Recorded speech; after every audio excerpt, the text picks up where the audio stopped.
Cafe में नाम डाम ये सीरीज अभी नेटफ्लिक्स पे आई है और इसे बहुत ज्यादा पसंद किया जा रहा है। एपिसोड में एक शैमन नाम हान जू की बहुत ही ग्रैंड एंट्री दिखाई जाती है। वो बहुत ज्यादा वेल ड्रेस्ड एक होटल MK नोबल होटल के अंदर आ जाता है। उस दिन उस होटल के अंदर जनरल मैनेजर की पोस्ट के लिए इंटरव्यूज हो रहे थे। शैमन को उस होटल की CEO ने उन जनरल मैनेजर की पोस्ट वाले कैंडिडेट्स को देखने के लिए बुलाया हुआ था। शैमन अपने लिए पहले से तय किए गए कमरे के अंदर पहुंच जाता है और वो अपने को वेलकम करने वाले लोगों को क्लियर करता है कि वो जल्दी से जल्दी इस काम को निपटाना चाहता है। जनरल मैनेजर का इंटरव्यू शुरू हो जाता है। वहाँ पर CEO के साथ और भी बहुत सारे बोर्ड मेंबर्स मौजूद थे। कैंडिडेट्स एक एक करके इंटरव्यू के लिए उन लोगों के सामने आते जा रहे थे। उन कैंडिडेट्स को टेलीविजन के थ्रू शैमन अंदर बैठा हुआ देख रहा था। वो उन कैंडिडेट्स के हाव भाव और उनके चेहरे मोहरे को देखते हुए CEO के कान में फिट ईयरफोन पर उन लोगों के बारे में इंस्ट्रक्शन दे रहा था। CEO एक एक करके सभी लोगों को रिजेक्ट करती जा रही थी। तभी एक कैंडिडेट जनरल मैनेजर पोस्ट के लिए चेयर पर आकर बैठ जाता है। शैमन को उस कैंडिडेट के अंदर कुछ अलग एनर्जी आती हुई दिखाई देती है। वो तुरंत ही अपने रूम से बाहर निकलकर इंटरव्यू हॉल में पहुंच जाता है। शैमन उस कैंडिडेट के सामने पहुंच जाता है। उसे उस हॉल के अंदर कुछ स्ट्रेंज एनर्जी का आभास होता है। शैमन उस एनर्जी का पता करने के लिए कुछ अजीब अजीब टाइप के रिचुअल्स फॉलो करने लग जाता है। सभी लोग घबराकर उसको देखने लग जाते हैं। अचानक ही शैमन एक आदमी कोजू वॉन को उठाता है और उसे अपनी ही एक एम्प्लॉय का सेक्सुअली हैरेसमेंट करने के लिए दोषी बताने लग जाता है। उस लड़की ने हैरेसमेंट के कारण सुसाइड कर लिया था। सभी लोग कोजू वॉन को पकड़ लेते हैं। वो कैंडिडेट जो कि उस वक्त इंटरव्यू देने के लिए चेयर पर बैठा हुआ था, वो शैमन को देखकर बहुत ज्यादा इम्प्रेस्ड हो जाता है और उठकर क्लैपिंग करने लग जाता है। वहाँ मौजूद सभी लोग उठकर क्लैपिंग करने लग जाते हैं और वो लोग शैमन को वंडर ऑफ योंगी डोंग बुलाने लग जाते हैं। नेक्स्ट सीन में नाम हान जून को तैयार होते हुए दिखाया जाता है। उसका ड्रेसिंग रूम और उसका ड्रेसिंग सेंस दोनों ही काबिले तारीफ था। वो अपनी बॉडी को फिट एंड मेंटेन रखता था ताकि उसका चार लोगों के बीच में बना रहे। वो अपनी एक कॉफी शॉप चलाया करता था जिसका नाम था कैफे में नाम डैंग। कैफे को खोलने का काम जोना डान किया करता था। नाम हा जून अपनी बहन नाम हाई जून के साथ रहा करता था, जो कि पहले नेशनल इंटेलिजेंस सर्विस में काम किया करती थी। नाम ही जून एक साइबर हैकर थी और अब वो उसके लिए काम कर रही थी। उस कैफे के बाहर बहुत सारी लड़कियां कैफे के खुलने का वेट कर रही थी। वो लोग नाम हा जू की एक झलक देखना चाहती थी। कैफे के खुलते ही कैफे पूरी तरह से भर जाता है। एक VVIP क्लाइंट क्वान जी जून कैफे के अंदर पहुंच जाता है। उसका पहले से शैमन से अपॉइंटमेंट फिक्स था। उसे शैमन के पास ले जाया जाता है। हा जून यानी कि हमारा शैमन इस वक्त एक बहुत ही प्यारी कुर्सी के ऊपर बैठा हुआ था। शैमन यानी कि नाम हा जून ने अपनी बहन की मदद से कंप्यूटर के थ्रू उस VVIP क्लाइंट का पूरा डाटा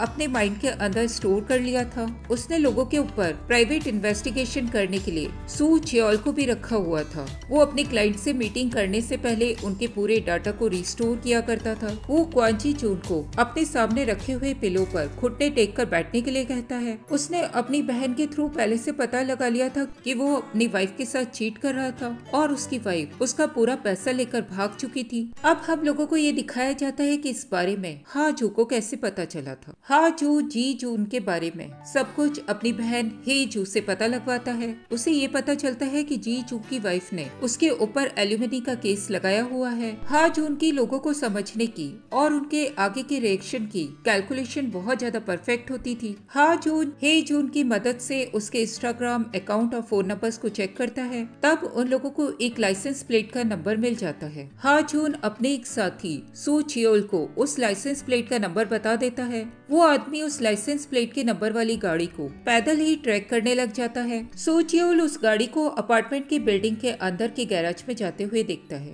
वो हा जून को बता देता है कि जीजू की वाइफ अपने साथी के साथ वहाँ से बाहर जाने की प्लानिंग बना चुकी थी। इन सब बातों का होमवर्क हाजून पहले से कर चुका था।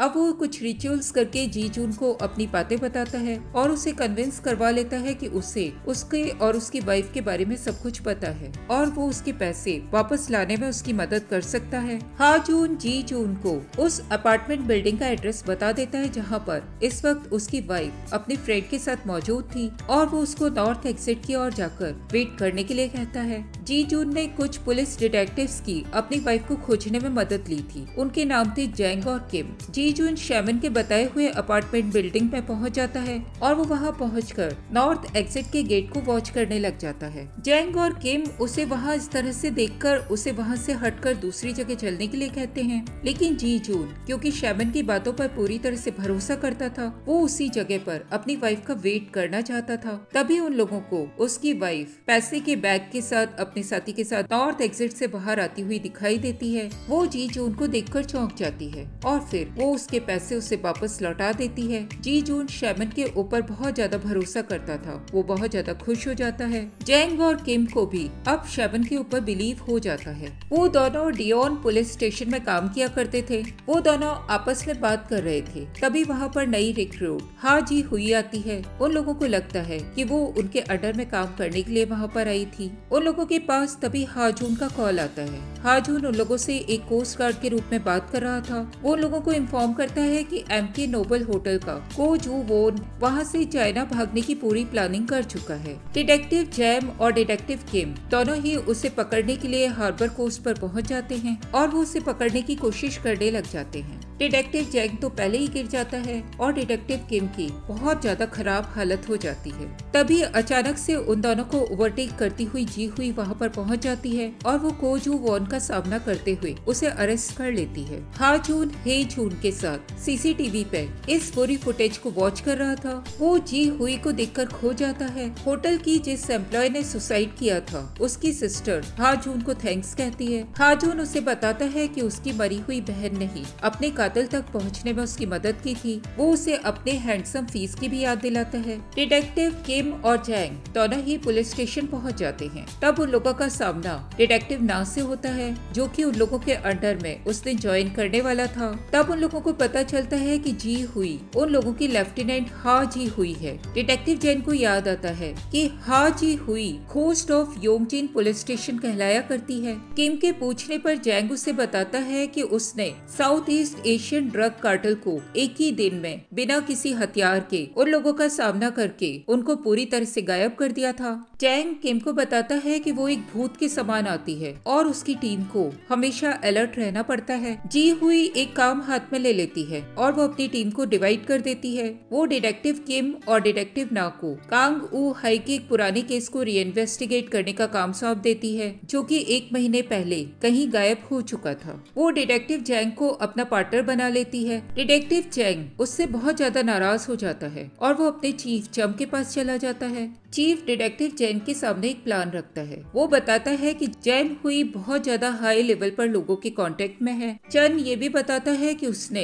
लोगों की नींद उड़ा रखी थी, इसीलिए उसे प्रमोट करके उस पुलिस स्टेशन में भेज दिया गया था। चीफ चाहता था कि जैन जी हुई को पूरी तरह से फॉलो करे और परफेक्ट टाइम देखकर वो उसे अपने रास्ते से हटा दे। जी हुई रात में अपने अपार्टमेंट में अपनी पुरानी फाइलों को चेक करती है। तभी उसके सामने एक न्यूज़पेपर क्लिपिंग पहुंच जाती है। उस न्यूज़पेपर क्लिपिंग पे लिखा हुआ था कि क्या जुडिशरी चॉयोंग सेप को हटाने में मदद करेगी। दूसरी लाइन से पता चलता है कि ऑफिसर को एविडेंस प्लान करने के जुर्म में सजा हो गई थी। जान हुई उस क्लिपिंग को अपनी वॉल के ऊपर स्टिक कर देती है और हथकड़ी पहने हुए उस प्रिजनर को अपनी इमेजिनेशन में देखने लग जाती है। उस न्यूज़पेपर में उस प्रिजनर की इमेज थोड़ी ब्लर दिखाई गई थी और हम लोग समझ जाते हैं कि वो हा जून था। कैफे मिनाम डेंग में हा जून को एक अपनी पुरानी क्लाइंट का कॉल आता है। वो अपने हस्बैंड को लेके बहुत ज्यादा परेशान थी। उसका हस्बैंड एस&एच ग्रुप का वाइस चेयरमैन था जो कि बहुत ज्यादा परेशान था। वो पूरी तरह से ब्लड में कवर था और अपना रूम बंद करके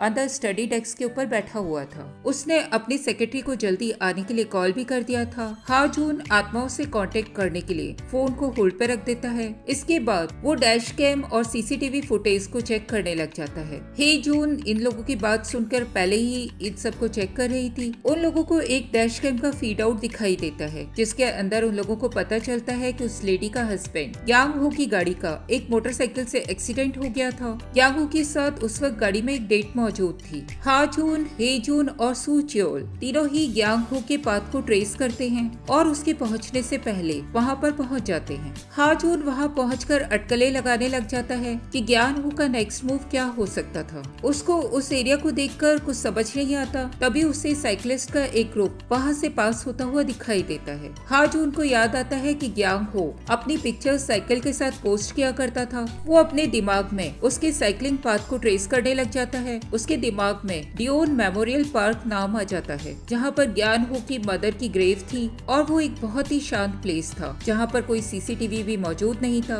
हान जू अपने साथियों के साथ उस जगह पर पहुँच जाता है। ग्यांग हो ने अपने सेक्रेटरी को भी उस जगह के बारे में बताकर उस जगह रवाना कर दिया था। वो लोग उस जगह पर जाकर उस मोटरसाइकिलिस्ट को देखते हैं। पहले तो वो उसे जॉम्बी समझकर बहुत बुरी तरह से डर जाते हैं और अपनी गाड़ी के अंदर आकर बैठ जाते हैं। लेकिन कुछ समय बाद उन लोगों को समझ में आता है कि वो जिंदा था। वो तुरंत ही गाड़ी से निकलकर उसे चेक करते हैं। हाजून पुलिस से तुरंत ही कांटेक्ट करके उन्हें उस केस के बारे में इन्फॉर्म कर देता है और ये केस जी हुई के हाथ में आ जाता है। जी हुई तुरंत ही उस साइट पर पहुंच जाती है। वो दूर से हाजून को देखती है। उसे हाजून कुछ पहचाना हुआ दिखाई देता है। उसे लगता है कि क्या ये वही हाजून हो सकता है जिसे कि वो पहले जानती थी। वो तुरंत ही उसके पास पहुंच जाती है और उसका शक यकीन में बदल जाता है। वो उसे घूरने लग जाती है। उसे हाजून का हंसता हुआ चेहरा अपनी इमेजिनेशन में दिखाई देने लग जाता है। हाजून उसे बिल्कुल भी नहीं पहचान पाया था। वो उसे देखकर अपने बहुत बड़ा शैमन होने के बारे में प्रिटेंड करने लग जाता है। शामन उसे देखता है और उसे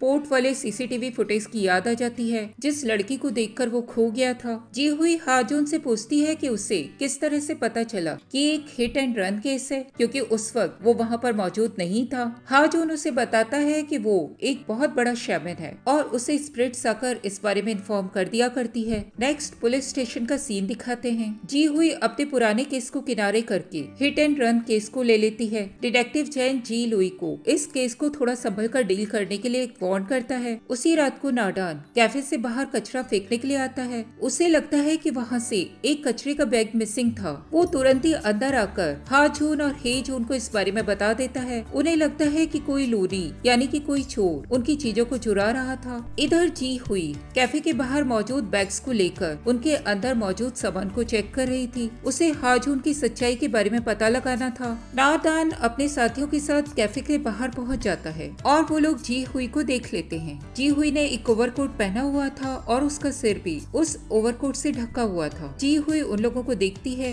और बहुत ही एडवेंचरस अंदाज में खिड़कियों पर पैर रखती हुई छत के ऊपर पहुंच जाती है। हाजून को लगता है कि वो कोई सुपर ह्यूमन हो सकती थी। हाजून उसे देखकर वहीं पर नीचे गिर जाता है। जी हुई ऊपर पहुंच जाती है। उसके सिर की कैप नीचे गिर जाती है और वो थोड़ा सा पीछे की ओर अपना सर घुमा लेती है। हाजून उसे नीचे आने के लिए कहता है।